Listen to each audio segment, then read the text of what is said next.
Hello and welcome to Insight. I'm Kusum Wijetilleke. My guest today is Uditha Devapriya, the Chief International Relations Analyst at Factum. He's also a columnist and a researcher.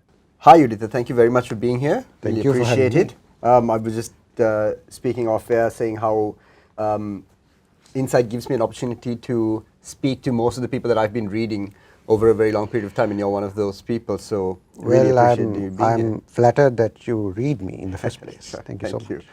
So, Uditha, I want to just get straight into it since there's a lot going on. I really enjoyed a piece you wrote recently in the IUSF, and we saw yesterday there was quite a big protest by them.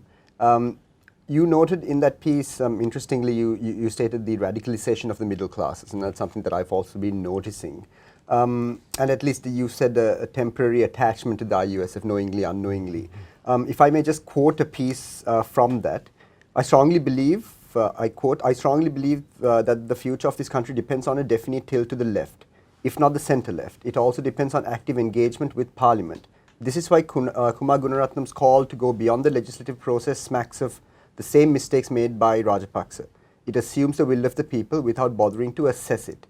If the IUSF and the FSP are serious about bringing socialism to Sri Lanka, it should confront these mistakes, stop flirting with the upper middle classes, and start a serious debate on the future of this country.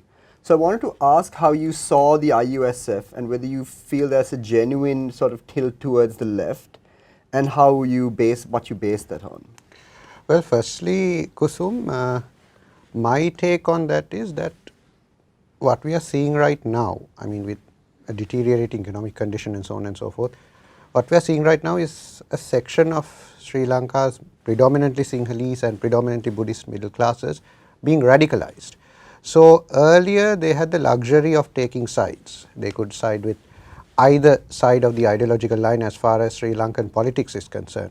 But right now they have become so disenchanted with conventional establishment politics that they have definitively tilted towards the very same formations and the very same alliances which they overwhelmingly used to ridicule and criticize those days. Because I remember back then when the IUSF and the FSP, when those activists were tear gas and baton charged, these were the same people who were out there cheering the police. But now they have actually turned towards them. A very good example I can think of is one of the very first things that Gotabaya Rajapaksa did when he became president was to demarcate a special protest zone in Galle Face. Now I saw the comments back then. People were overwhelmingly, even those who had not voted for Rajapaksa, they were overwhelmingly for that. And I also remember Dr. Harini Amarasuriya very clearly in an interview with, I think, Economy Next, stating, I mean, this is not how dissent is tolerated, not how dissent is encouraged in countries, in democracies. You don't just demarcate protest zones like that and expect everyone to go there and shout and scream and go back to their homes as if nothing had happened. What's interesting is that the very same people who actually welcome these developments, they were the very first people to actually feel betrayed by the Rajapaksa government and to actually start siding with these radical elements, predominantly the youth, because they are always, I mean, they are always ripe for conversion, right? They are always ripe for conversion.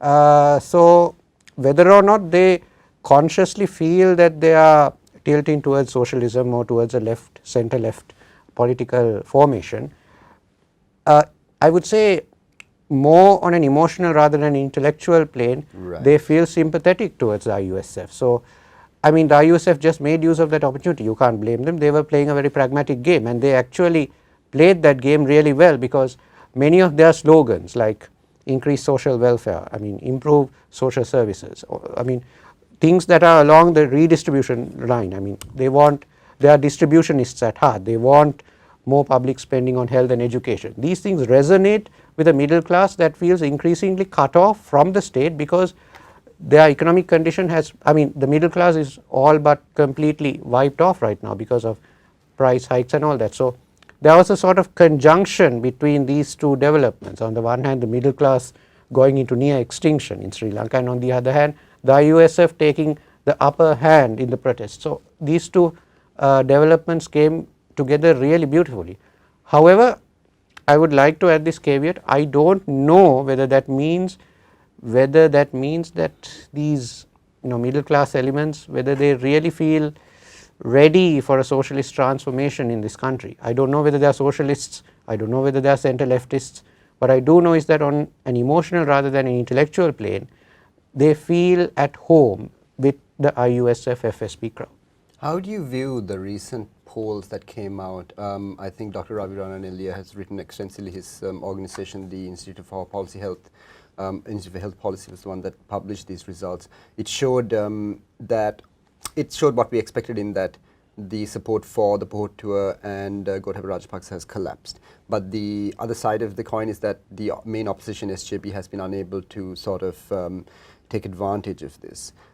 But it shows that the AKD, NPP, JVP faction has taken advantage of this. Now, when I put it to Dr. Ravi Rananeliya that we generally see an uptick in the polling, but then we end up, when it comes to elections, the electorate doesn't really side with the leftists.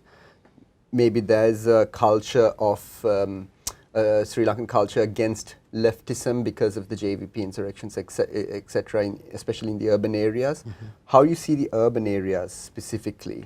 And do you think Dr. Ravi Rananeliya's polling might actually translate into votes? Well, Dr. Ravi's poll, in my opinion, Dr. Ravi's poll accurately sums up the zeitgeist, so to speak. Exactly, right. Because right now people are increasingly siding with, there's a reason why they are siding with AKD, not merely because they are fed up and disgusted by the SLPP, but also because they feel that the SJP is not living up to its name as the main opposition.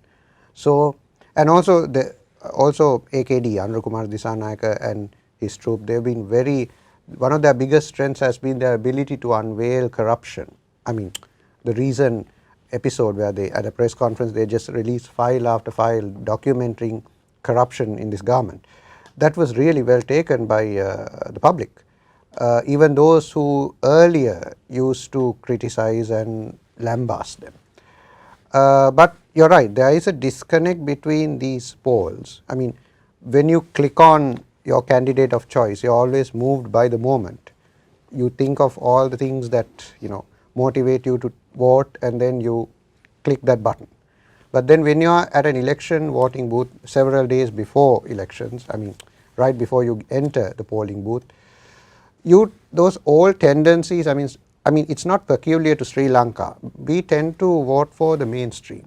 Right. I mean, if you look at, there was a lot of hype over personalities like Ralph Nader and Bernie Sanders, but what happened to them in the end? So even Lieberman. Yeah, even Lieberman. I mean, they promised to actually go out of the conventional line, and there was a big wave around them and over them.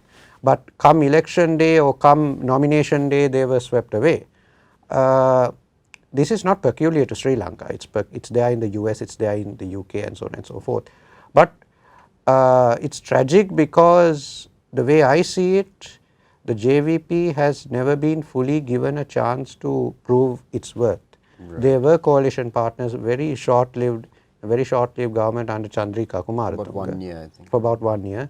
And I have talked with people in the south of Sri Lanka, which is technically Rajapaksa heartland, who speak favourably of Mr. Dissanayake, because if I am not mistaken, he was agriculture minister at the time. So I was in Kataragama and they were speaking very favourably of how, I don't know whether this is true, this is what they told me, that when he was agriculture minister, he ensured that the water was there. Even during times of drought, water would be there. He, how should I put it, he remolded and reconstructed and rebuilt the canals and so on and so forth. I don't know whether he really did that, but that is their perception of him in the south. So it's really tragic that there's this disconnect, but it goes back to my earlier point. The middle classes, particularly even in the suburban areas, they feel sympathetic towards Anurakumar Dissanayake on an emotional plane. But on an intellectual plane, when it comes to actually voting for them, would they really exercise their choices? Would they place a primacy on their heart rather than their head? I don't know. All right. How do you view the social composition of the Aragal layer? Just to stick with the with the protests, I mean, the composition at GGG, for instance, is not the same as the composition, let's say, outside of the Western Province when they first started. They weren't even referred to as the Argalya, the farmers, the peasantry. When they started protesting, it wasn't the branding, everything wasn't there. But people perhaps underestimate how much of a broad composition there is overall. But how do you see, what are the fault lines? I mean, if you're trying to say, it is always easy, I think you mentioned this in a piece recently, where it's always easy when you have a very singular objective, get rid of Gotabaya. And then beyond that, when you try to sort of synthesize the objectives of various groups, it's a hit and a miss. So how do you see the Aragalya and the national mood at the moment? Do you think people are just giving the government a chance? How do you see it? Well, I mean, it just so happened that the grievances of all these social groups revolved around and centered on one person, Gotabaya Rajapaksa. For the farmers, it was the disastrous fertilizer policy. For the youth, it was, the destruction of their dreams and hopes, particularly because Gotabaya Rajapaksa was elected by a huge youth electorate. I mean, huge youth base. He had a huge youth base. And ironically, these were probably the same youths who voted for Maithripala Sirisena. So they felt betrayed twice over. So they just turned their wrath on him. Then there were the IT professionals, the advertising guys, the industrialists, in the sense what little industrialists we have in this country, the importers, the exporters, the professionals, the three-wheel drivers. They were all pissed off, to use a regularly used word, because they were, I mean, a fuel crisis on the one hand, a plummeting rupee on the other. Yes. Their living conditions when, I mean, they took a hit, a severe hit. So all of them could get together because they could associate all these problems with one man, Gotabaya Rajapaksa. I didn't expect the protests to dissipate so quickly. I thought it would take at least a month or two. But then almost immediately on the 13th of July, when we had that huge controversy regarding the occupation of the parliament, we saw a lot of middle class groups within the Aragalya come out and say, we are not with these groups.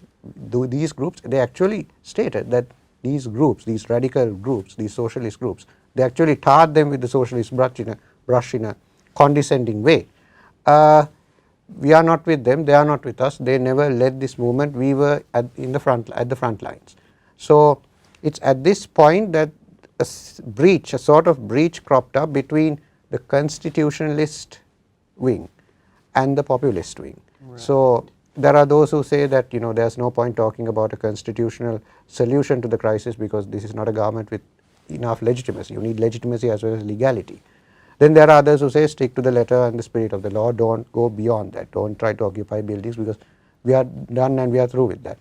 So I mean, this cleavage proved to be fatal to the Aragalya, or at least the first and second waves of the Aragalya. The first was of course to get rid of Gotabaya, then it sort of, how shall I put it, subsided after Ranil Wickremesinghe became Prime Minister. Then the second wave again to get rid of him, that was the one that really pushed him out. And mind you, these two waves subsided and increased because they were faced with economic issues. Now, I don't know to what extent people would have gathered around and gone to the presidential secretariat if the fuel crisis didn't become so bad. I mean, it was so bad that the government just gave 2 weeks, no fuel, just stay at home. Yeah. I mean, you would have, I don't know whether the government was expecting people not to come because they would be forced to stay at home, but if so, they miscalculated badly because no matter what the distance, they just walked all the way. They were so angry. Exactly. So in Sri Lanka, when the middle classes get angry, they get really angry. But of course, like you hinted earlier, there were protests before the Aragalya. There were protests way before the Aragalya. There were protests in Rajapaksa heartlands, farmers, peasants, workers, three-wheel drivers. They all were there, but the branding, as you suggested, the branding of it as an Aragalya, as an uprising of the people, could only come with the necessary, with social groups who could actually bring about that kind of branding. And the social groups that could bring about that kind of branding were, on the one hand, the middle classes who had the money and the capital.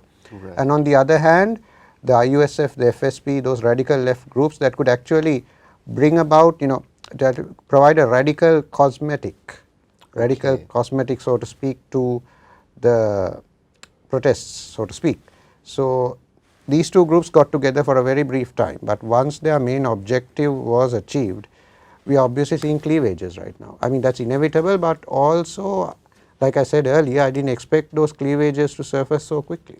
I like that the cosmetic is a good word, because there's a lot of the word violent is usually attached to the Argalia quite regularly. Yes. How do you find that? Because I mean, most of the media, the videos on YouTube, on the news, you see violence the other way around. You see the policeman with a baton, or I haven't seen many videos of protesters sort of beating up a policeman, like it happens in other countries. In other countries. So, and I also just want to ask you how you distinguish between violence and the occupation of a public purpose. Because occupation movements have become quite the thing in the last 2 decades, maybe even 2008 onwards, since after the financial collapse. Correct. So, how do you view this? Because I think on one side people think it's a violent act to occupy to occupy a public building, but then it's happened everywhere else, and it's been far more violent than it's been here. So how do you see that? My take on that is, I mean, obviously it takes a great economic upheaval for people to feel that they have the right to occupy these places, because in normal times you and I wouldn't definitely organize a movement to go and occupy the presidential secretariat, the president's official residence, the prime minister's, or even the parliament for that matter.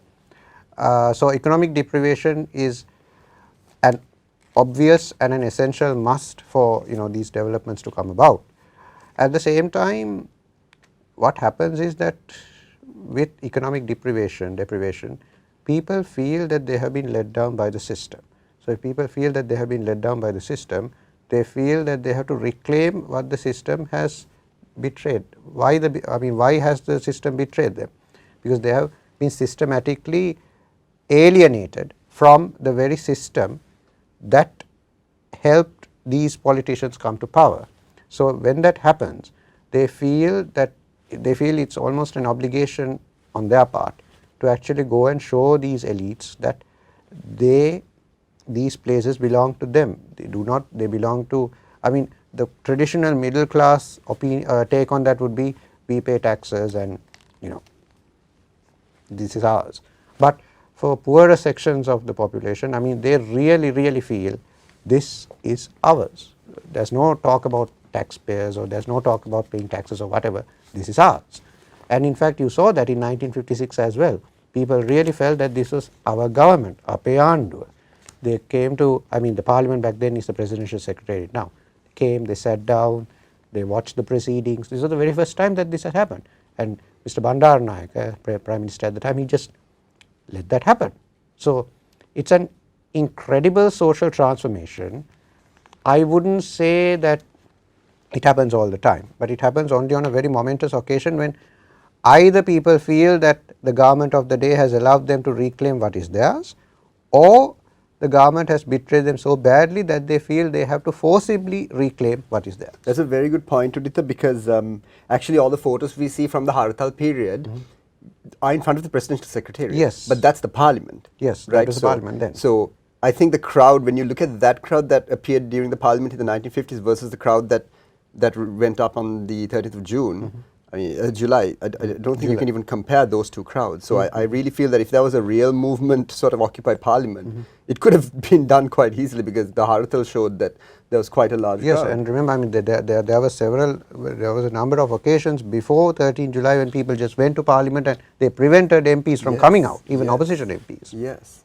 I also want to touch on this recent narrative just briefly, because it's something that I don't want to give too much air to, but it's there in the media, so I think it's important to discuss it.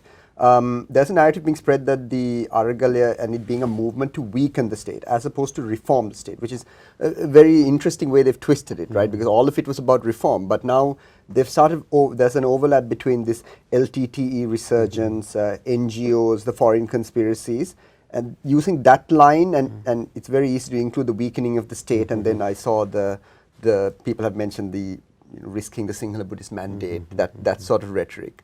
So I just could you push back against this? I mean, it's well, my very simple answer to that is, if you all are so, if people are so concerned about the Aragale being linked to LTT groups and all that, why did the government deproscribe several movements that they so lovingly called pro-LTT back then?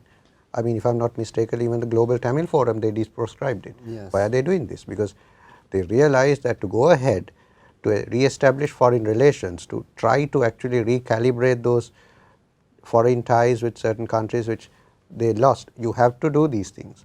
What's interesting is that the hardcore support base for this government, when I say this government, of course you get confused, are we talking about the Rajapaksa government or are we talking about the Ranil Wickremesinghe government?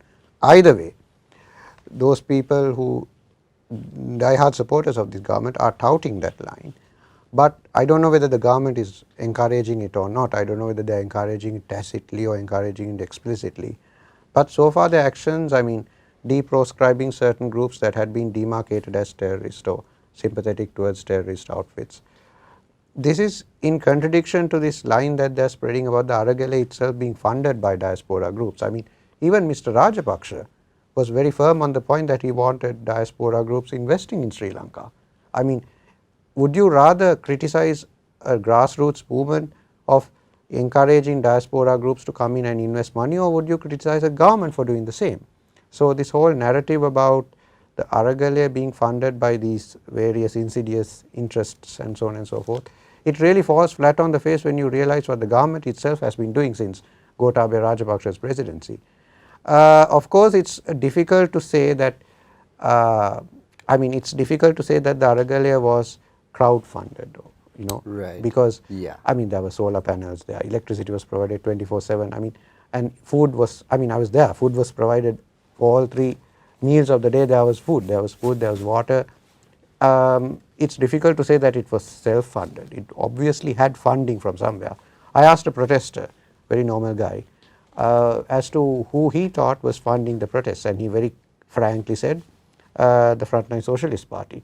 But of course, that's because for the normal protester at the Aragale, those protests have been inextricably linked with those groups. You know, they've taken the lead there. But in reality, of course, I think there was a whole bunch of expatriates, companies, other interest groups. I mean, there were biscuit companies who were providing biscuits free of charge, Yeah. if I'm not mistaken. Yeah. If I'm not mistaken, Pereira and Sons and so on and so forth, they were all there. So it's difficult to say that this is all crowd funded. It was a grand conjunction of various corporate, individual interest groups coming together. So to that extent, I would say it was funded, but I wouldn't go as far as to say that it was a terrorist, you know, it was a cover for terrorism and so on and so forth, because there were very many people who were outright supporters of the Rajapaksas who were there protesting against the very same government they had helped elect.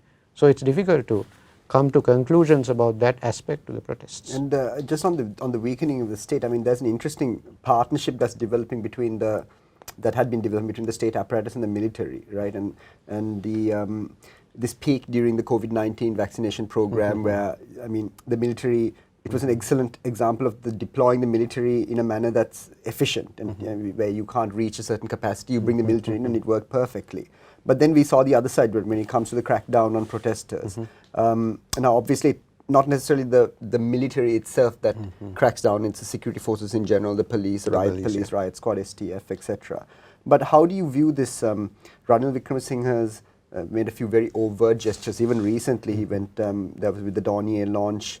He had quite a bit of pomp and with that. So he's really trying to ensure that the military is seen as a protector of the state, regardless of who the military is protecting the state from.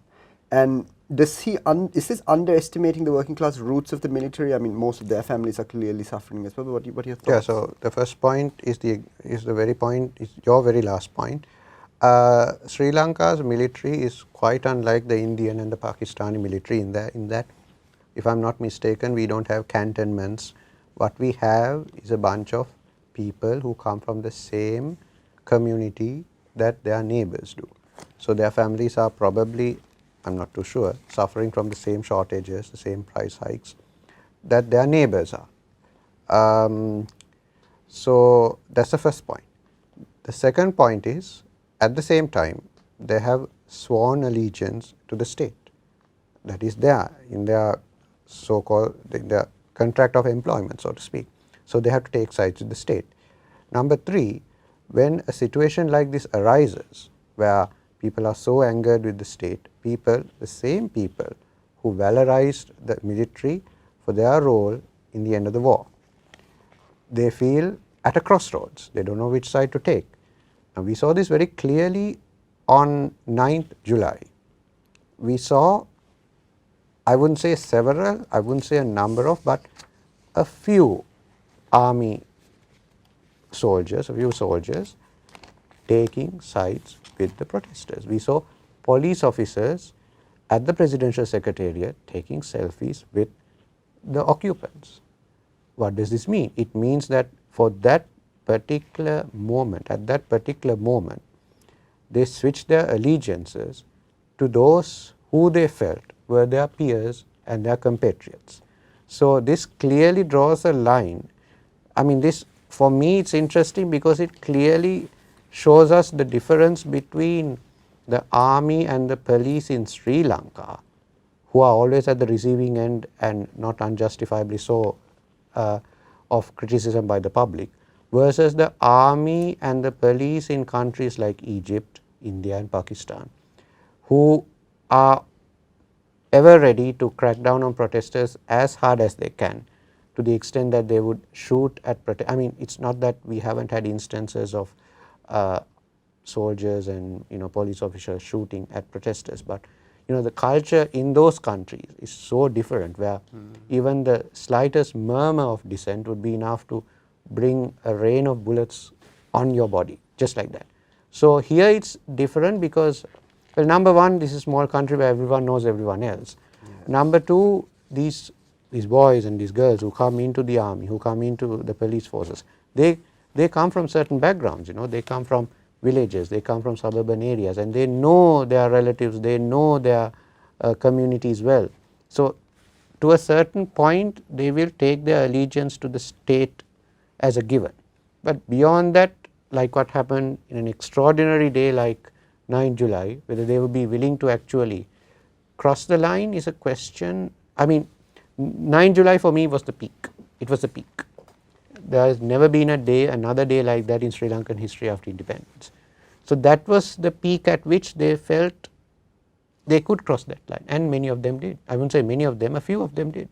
So this shows very clearly that the army and the police force in Sri Lanka, it's a very complicated picture. And in fact, my last point, one reason why the vaccination drive really upped the image of the military as a pro-people, pro-country force was, they were doing something that they felt the health professionals could not do on their own, and they did such an excellent job. There's no denying it, partly because, the military gets a huge slice of the government expenditure, the government budget, so they could afford to actually send the boys and girls out and with laptops, equipped with laptops and fully digitalized process.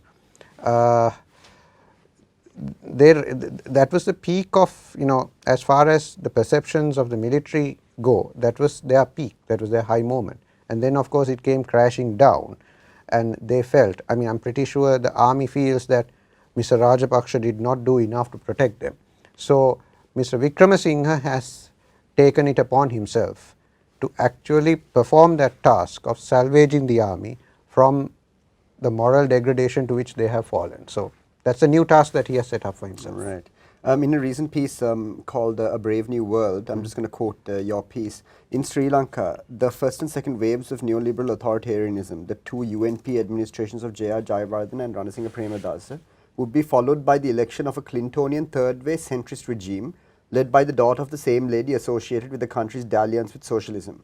Under CBK, Sri Lanka's non-aligned credentials were restored, yet never to the same extent as before. It was under Kumaratunga that, after all, that Israel established an embassy in Colombo, more or less breaching Sri Lanka's commitment to the Palestinian cause, which had been a hallmark and motif of the non-aligned movement at its very inception. Now, in the same piece, you note the Russian invasion of Ukraine and the annexation of eastern Ukraine. And you signal that this is a return to real power politics within Yes. geopolitics, a shift away from the liberal order, if that's what it's called. And in some respects, it represents a new phase of the Cold War.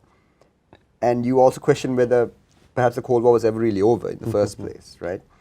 So the best line I found from this piece was you also say that in the modern geopolitical context, there are no permanent friends or enemies, only interests. So would you like to just elaborate on that?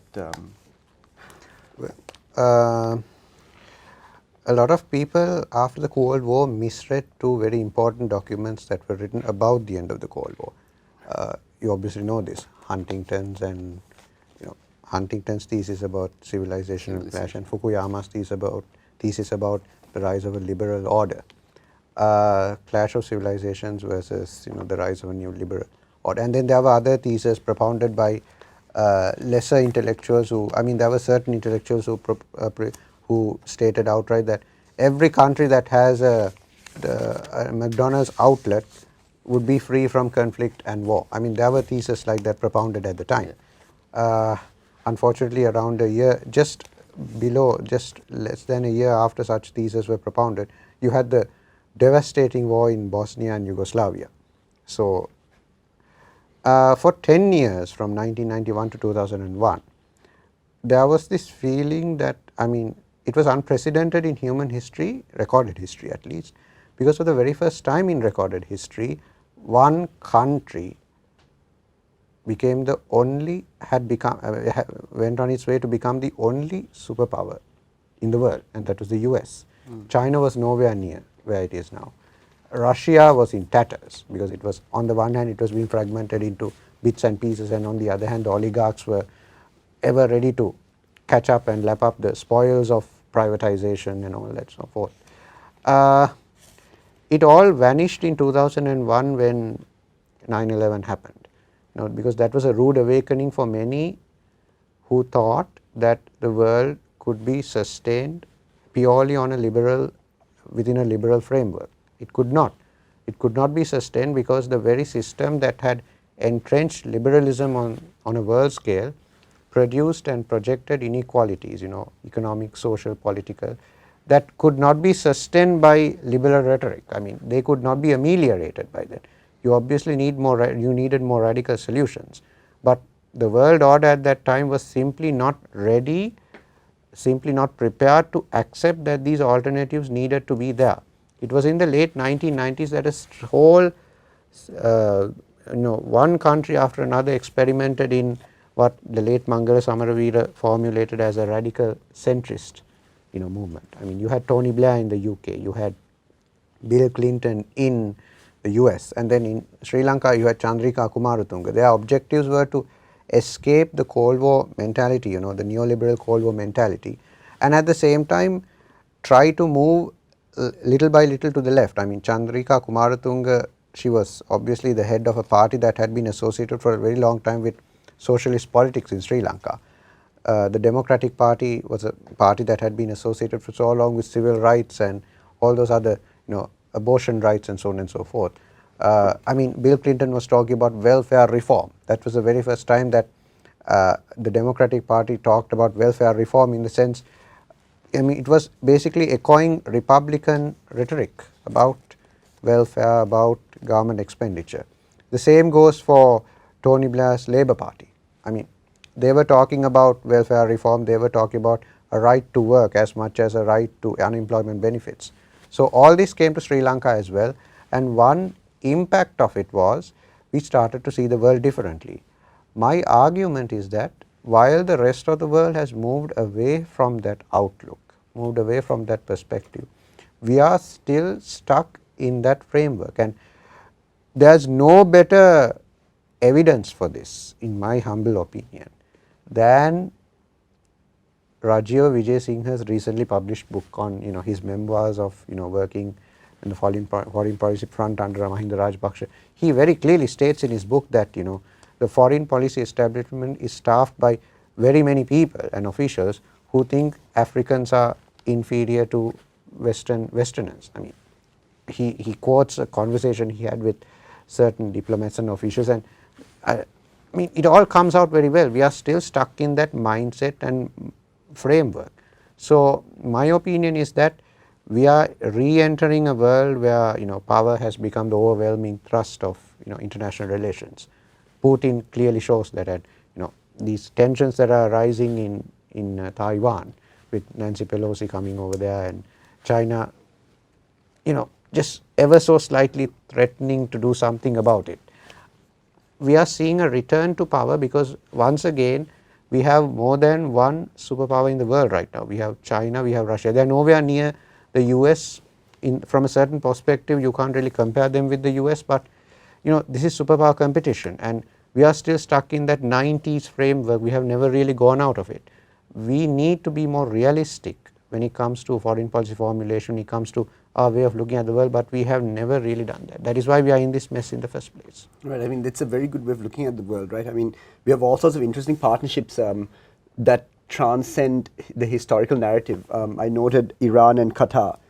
They have the gas fields. UAE and Israel have a defense pact. The axis now of Russia and India, whereas India also being an American ally in the region. So how do you view Sri Lanka and our state of non-alignment versus whatever neutrality that was the Gotabaya administration and Secretary Admiral Colombo's thinking?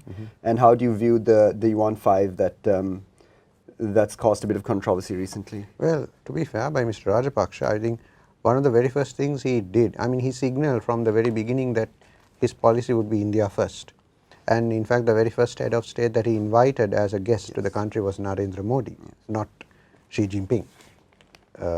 So there was this whole narrative being spun about that after 2021, Mr. Rajapaksa's government shifted to India from China and they were dependent on China. They were, because from 2007 to about 2019, I mean we just racked up Chinese debts. I mean there's this whole narrative that the Chinese did this consciously, but the truth of the matter is that countries like ours, we really don't feel ready for the conditionalities that come with aid from Western multilateral institutions. So we always go to to countries and lending institutions that don't impose conditions. So China was a big seller at that point. There was this whole narrative that Mr. Rajapaksa shifted to India from China in mid 2021. But if you really look at the way his foreign policy team worked, I mean you had after the August 2020 election a separate ministry for regional cooperation headed by Taraka Balasuriya. Okay. There was some kind of thinking that went into those developments. I think that there was a decidedly pro-India twist to the whole Rajapaksa presidency, Gotabaya Rajapaksa presidency. But at the end of the day, it was not enough to ward off Indian fears of Chinese incursions into Sri Lanka. So India always had fears of another power coming into the Indian Ocean and taking over, not taking over, I would say dominating Sri Lanka. In the 80s it was the US. Right now it's China. So it's a point that you yourself raised also at one point. There's nothing we can do about it because at the end of the day we are this little sprat of an island just off the coast of India, and India happens to be bordering on another major power in the same region. So we are now caught between these two, and then China happens to have allies, India happens to have powerful allies in the West. So obviously no matter how innocuous, no matter how minimal and trivial a confrontation may be, even over slight matters like a research vessel coming to Sri Lanka, there will always be fights between these two major powers. There is no two words about it. We can't do anything about it. I don't think even Machiavelli or Bonaparte could have done anything about it. It's just that we need to ensure that we alert the respective defense attaches or defense advisors of these countries that this is going to happen, that is going to happen. This research vessel is going to come to Sri Lanka. This ship is Indian businessmen and investors are going to invest in Sri Lanka, solar power generation, renewable energy and so on and so forth. We need to do that in a way that they would always appreciate prior warnings, they would always appreciate transparency. this is what's missing with our foreign I policy think Mr. establishment. Wickremesinghe had made a statement saying that he will ensure that there is no misuse of this vessel, of the on-fire vessel at Hambantota. So these are good assurances. It's a good assurance, it's a very good balancing act, and that is what is needed actually. Right. Which is why I would say that he said some of his appointments to the foreign policy establishment, like our new foreign secretary, I mean, those are among the best that could have been done at this point, because we were really down. We were being hit. We were getting unprecedented assistance from India, but we can't really factor that out. I mean, true, China has helped us in the past and they will continue to help us, but there's no way that you can discount the recent help that India has been giving us to the tune of $3.5 billion. Yeah. Another piece I wanted to discuss of yours, Uditha, rethinking Sri Lanka's industrialization. So I'm going to quote from this. In the aftermath of the end of the war, we could have linked infrastructure development to industrialization. We could have, for instance, closed in on the then government's own optimistic objectives of building nuclear power plants by 2030. This never came to be. In pinning hopes on Gotabaya Rajapaksa, we chose to forget their earlier record on industrialization and production, even though their government was seen as more conducive to these development strategies than a neoliberal dispensation, which we associated with the UNP. So how do you see the Pohotua plus Ranil government and any future industrialization program? Mr. Wickremesinghe has been associated for so long, whether justifiably or not, with neoliberal policies, Yes. which are hardly conducive to local production. Right. A lot of people who talk about the takeoffs of countries like Japan, Taiwan, and I mean more specifically and more relevantly Vietnam. Correct. They would actually selectively pinpoint free market reforms and whatnot, but the state played a very big role in these countries. In the case of Japan and Taiwan, the US played a major role. I mean, those are hardly free market reforms. In the case of Vietnam, what happened was that the Communist Party actually unveiled a local industrialization, export-driven local industrialization strategy that wasn't too different from what Mr. Premadasa did at the same time. So this is something that Dr. Howard Nicholas would also agree with. I mean, if those reforms are taken forward, we could have reaped benefits, but what happened in the end was, like you mentioned earlier and like I have mentioned earlier as well, there came about an election of a Clintonian third way government, and the Clintonian third way centrism was all about privatization and liberalization. And I would say, I mean, it's a bit disputable at this point, but it's a bit disputed, but Mrs. Kumaratunga probably went on a much faster and more efficient privatization and neoliberalization drive than did either Jaya Jayawardena or Ranasinghe Premadasa. But the end result of it was that we lost that grand opportunity that Mr. Premadasa opened up for us, and Dr. Howard Nicholas and people like him. The Institute of Policy Studies at the time, which I mean it was headed at the time by Dr. Nicholas, it was all about, I mean, if you read the policy papers from that time, it was all about industrialization, case studies from Japan and Taiwan, case studies from Vietnam, which was embarking on its industrialization drive at that point. It was all about, criticizing the capitalist framework in Sri Lanka, our lack of industrialists in Sri Lanka, the absence of industrialists, something you can say, you can say the same thing right now. I mean, we don't have a proper industrialist class. I mean, compared with, say, even in India. India has its Tatas and its Ambanis, but Sri Lanka never had its Tatas and Ambanis. Sri Lanka only had this rentier culture, this rentier economic culture that latches itself on, politics, political elites and so on and so forth. It never had a productive base. So the problem with those who advocated, many of us who advocated industrialization for Sri Lanka, was to assume that the Rajapakshas would deliver what the neoliberal right could not.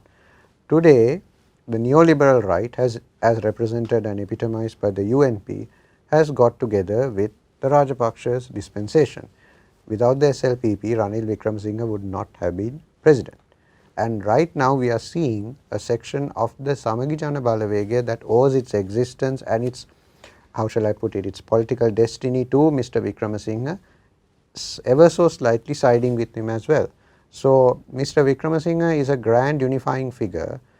It was a mistake therefore to assume that the Rajapakshas would deliver on these hopes of industrialization and local production, because the moment things went down south, they would be, and they were the first to tilt to the other side, and they did, from saying we won't go to the IMF, we won't go to the IMF, we will stick to organic farming, we will stick to organic farming. They were the first to shift, even as the loudest advocates of industrialization and don't go to the IMF, those lines, were continuing with their pleas, with their with their with their beliefs and their opinions regarding these developments. The Rajapakshas and their acolytes were the first to shift to the other side. Right. So it was a big mistake to actually bank on them, in my opinion. Right. I think you make a good point on W.D. Lakshman, who is a little maligned given everything that's gone on. But you make the point that as an academic and a colleague of the contemporary Indian Marxist economist Prabhat Patnaik, relentlessly opposed IMF prescriptions. But they were only too willing to discard the policies that W.D. Lakshman wanted to enforce, but instead manipulated them to serve their own interests. Yes. And then finally let him go. Now his successor, you note, Ajit Niwad Cabral, wasn't exactly an IMF ideologue, but the policies that the central bank undertook in his last few months reeked of an urge to enforce IMF policies without going to the IMF. A line that was not necessarily opposed by Colombo's neoliberal commentators. How do you view where did they get this notion that it was possible to enforce an IMF program without going to the IMF, without getting this money coming in? I mean, how could it? What were they thinking? Was it China? I saw the narrative that India spreads this narrative quite well, that China let us down, that China didn't fund us when they needed to. They are very fond of saying that. They're very fond of saying that. Yeah. How do you see this dynamic? Is it? Well, I mean, firstly, there's no question about it. China is not a happy bunny when it comes to IMF negotiations. There was a reason, and if you look at that recent development where it was an unprecedented move where they agreed to restructure and reform Zambia's debts. I mean, that came as welcome news to Sri Lanka. Of course, we forget that Zambia is a low-income country and we are a middle-income country. So it's a two different contexts. So what happened in Zambia, I'm not sure whether it will happen in Sri Lanka, but it's definitely a welcome precedent.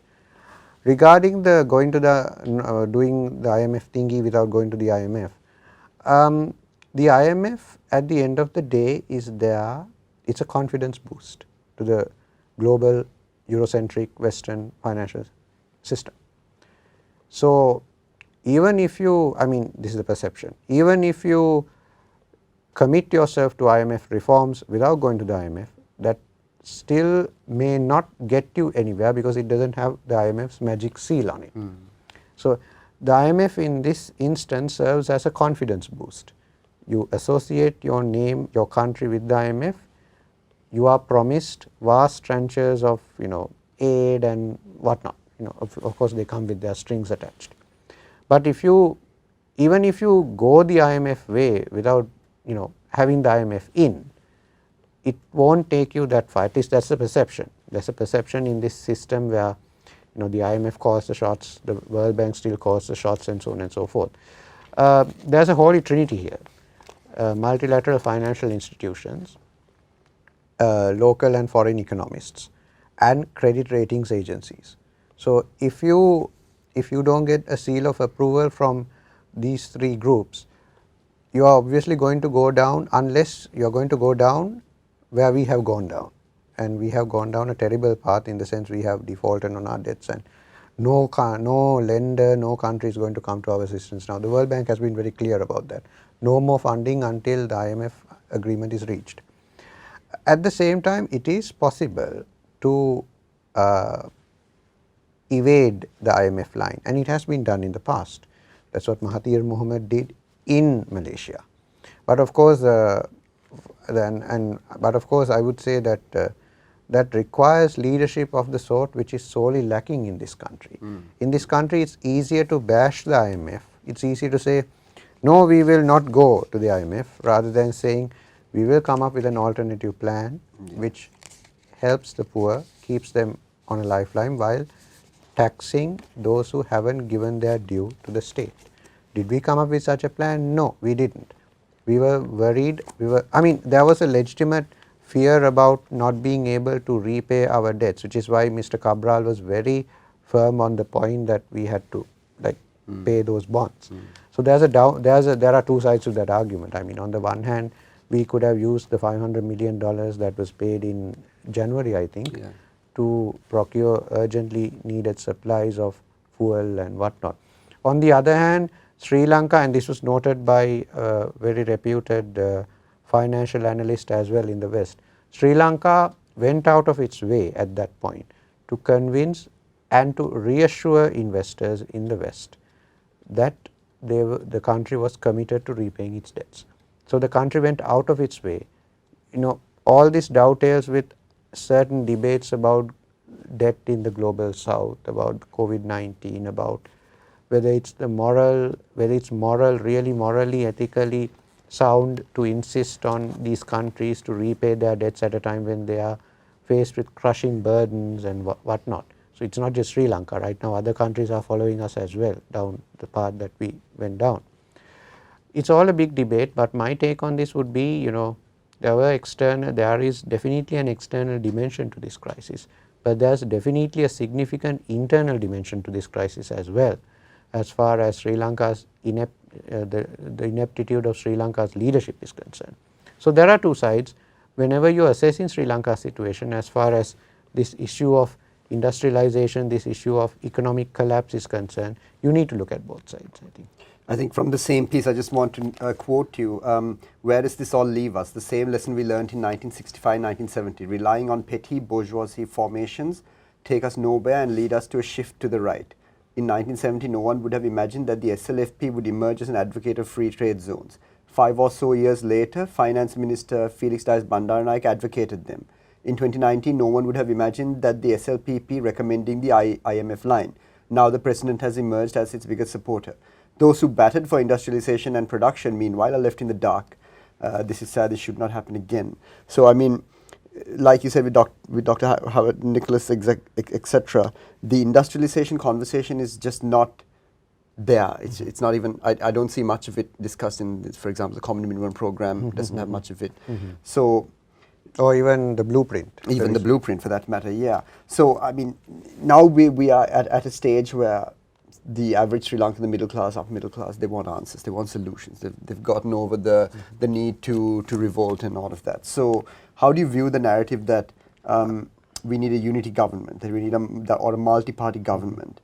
Do you think it's a red herring, or do you think that I mean, it's a very transparent ploy, right? It's very obvious that the Ranil Wickremesinghe government, the UNP, wants to split parts of the SJB and other oppositional forces. But at the same time, it seems to be catching, there seems to be support for it. So it seems that people don't really appreciate the need for an opposition. How do you see that? Well, the simple answer to that is, I mean, people were deprived of certain necessities like fuel and electricity and whatnot. There was a lull in the protests between, I think, early May and late June. Early May, was it early May? Yeah, it was early May and late June. So this lull was on account of, people, they were struggling to get fuel, but they managed to get fuel. They were struggling with 4-5 hour power cuts, but they managed with 4-5 hour power cuts. They were struggling to get gas, but they somehow got gas. So now we are in a different situation where there are excess gas stocks at many gas stations. There are hardly any queues at any of those petrol sheds or diesel sheds. And well, power cuts used to be about 1.5 hours, but now that Norotchole has a unit of the Norotchole coal power plant has broken down again, I think we are back to 3 hour power cuts. People will revolt if they feel, the middle classes will revolt to the point where they feel, at a point where they feel that the political establishment is not giving them answers, which is what you can say of any social group that decides to revolt. But the middle classes have been for so long been insulated from the kind of deprivation that they were subjected to recently. So once they feel an uptick and an improvement in the situation, and the same people who went to the presidential secretariat, the same middle classes who went to the presidential secretariat are calling the QR system the biggest success of the year for the government. I have mentioned in my piece that it's very wrong to believe that you can bank on middle class opposition to governments for too long, because they will always revert. They will always revert. They will always, the same people who voted for Mrs. Bandaranaike in 1970 voted for J.R. Jayawardene in 1977. Ideologically, they are a bit incoherent. They are also a bit, they relate to parties, they relate to personalities on an emotional plane rather than an intellectual plane. So, this is why in fact we haven't had a radical transformation of our society for so long, because we have been latching ourselves onto personalities on an emotional plane, to parties on an emotional plane. I would say that this is the main reason why I never expected that this situation would come right now after July 13 particularly, where we are seeing the very same middle class protesters who crowded at golf is now going along with the flow, now saying okay fine, it's time to stop occupying these buildings, it's time to go and support Ranil, support Mr. Wickramasinghe, give him time, so on and so forth. Let us not chase everyone when they come about. And mind you, this after July 22nd when Mr. Wickramasinghe deployed the military. Even after that they are saying the same thing, and we are seeing several groups. The Liberal Fellowship, I do not remember the exact name of that group, but there were 2 or 3 groups that actually withdrew voluntarily from the protests because one of them I think cited as their reason for their decision their fears about certain parties, obviously radical parties, taking over the protests. So, it is interesting how the middle class reacts to economic deprivations and upticks in their economic situation. We spoke briefly, Uditha, when Dinesh Gunawardena, Prime Minister Dinesh Gunawardena was appointed. I mean, we were just, at the beginning of this year, we had 2 brothers, President and Prime Minister. Okay, we've had various familial connections with the leadership. Then we came to a point where you noted the historical links between the families of President Wickramasinghe and Prime Minister Dinesh Gunawardena. Could you just give us a little idea of the how closely related it is to the administration of Sri Lanka pre and post colonial times? Well, Mr. Gunawardena and of course Mr. Rajapaksa, their ancestors hail from an intermediate elite, in the sense they were village landed gentry, and they came from a rural middle class, so to speak. Whereas Mr. Wickramasinghe of course comes from one of the most powerful families in Sri Lanka, the elite of the elite, so to speak, during the colonial era. The Bandaranaikes even more.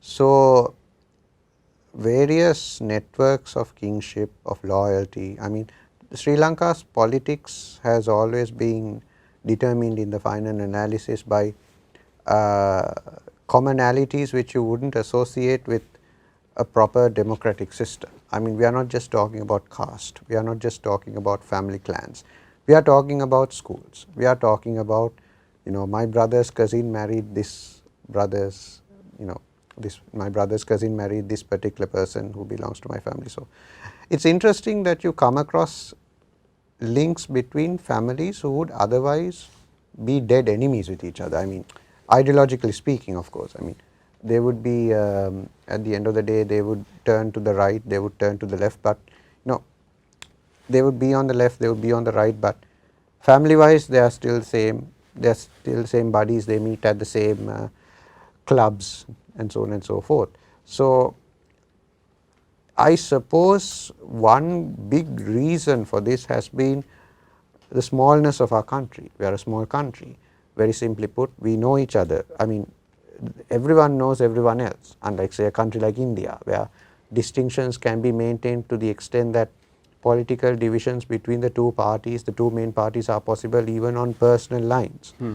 But in Sri Lanka, what has happened, to the best of my knowledge, is that because we are so small, because kingship networks, client patronage networks are so strong in Sri Lanka, you simply can't sustain these conventional traditional political divisions, because they disappear the moment those kingship networks, school, caste, whatnot, they get together. So, we are seeing a situation where the president and the prime minister are from the same class, from the same school. By class I mean the same classroom, literally.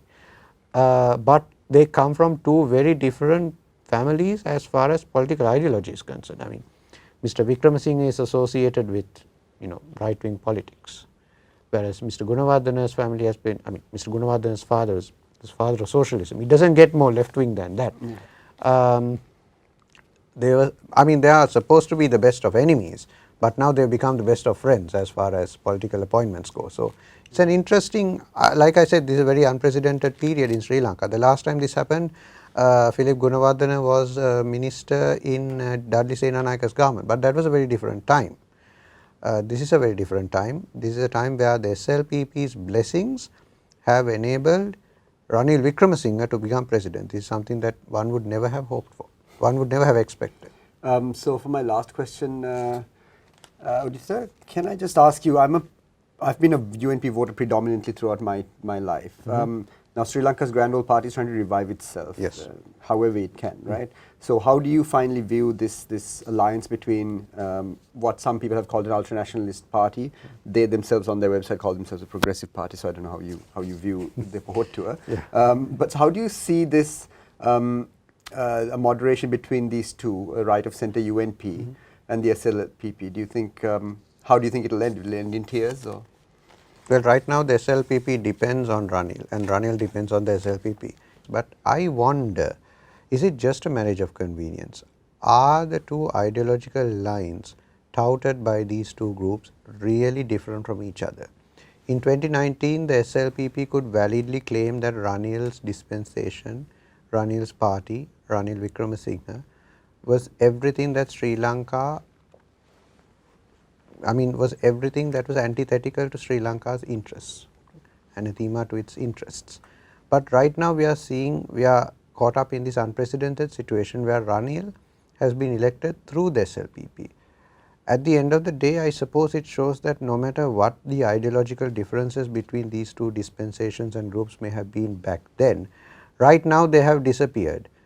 This is true even of the voters. Right now, the predominantly Sinhalese, Buddhist and also other ethnicities, as far as the middle classes of this country are concerned, there was a time when we had the luxury of choosing between these two parties. But we have come to a point where voters now feel that there are only two groups in this country, those who are with them and those who are not with them. Earlier they could decide between 2 or 3 parties. Now, are you with us or are you not with us? If you are with us, fine. If you are not, we will continue protesting, we will continue shouting against you, we will continue to urge reforms, we will continue to insist that you reform certain structures, certain ways of doing things in this country.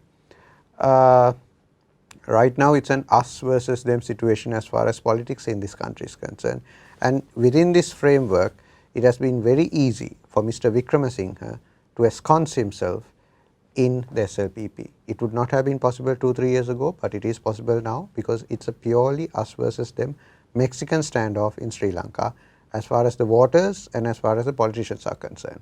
Politicians feel that they have to protect themselves from the voters who are hell-bent on, who they feel are hell-bent on destroying their property and whatnot. Voters on the other hand feel that they must do everything in their power to get all these establishment politicians to listen to them. So it is a pure us versus them situation. I do not know whether this situation will change, but if it does in future, then we might possibly see that marriage of convenience between Ranil Wickremesinghe and the SLPP coming to an end. But until then, Ranil will be in the SLPP for all intents and purposes, and the SLPP will feel itself protected because of Ranil. So that is my final take on it. Okay. Well, thank you very much, Uditha. Appreciate you being here. Thank you for having me. And I look forward to your next column. Thank you. Thank you so much.